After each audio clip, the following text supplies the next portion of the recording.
Esu svarbiausias žmogus gimnazijoje. Šiandien man 89. Laukiu 90-mečio ir man įdomu gyventi. O čia mano šeima. Anūkėlė Dilietėlė nuo pat mažų dienų svajojo dirbti su popierėliais. Čia Vidutė kaip Salemutė mėgsta eiles ir taisyklės. O čia mano vyresnėlė, Editėlė, nuo ryto iki vakaro groja lūpinę armonikėlę. Jai pritarė stilingoji Janytėlė.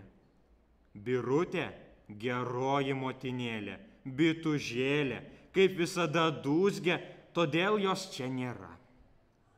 Kaip ir šaunioji Danutėlė, mūsų finansų rūpintojėlė, Ramunė, šeimos židinio kurstytoja ir saugumo globėja, Violeta, dorovės ir moralės sergėtoja, bei Regina, tarptautinių ryšių atstovė.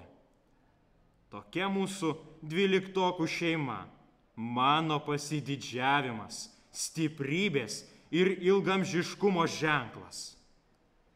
1922 metais įsigijau pirmąjį kompiuterį, bet pažymių dar nerašiau, nes buvo popieriniai dienynai.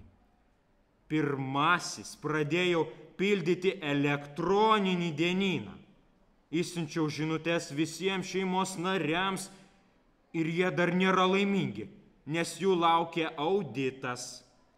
O dabar sukviečiau savo šeimos narius, kad galėtume tinkamai pasiruošti visos šeimos 90-metį.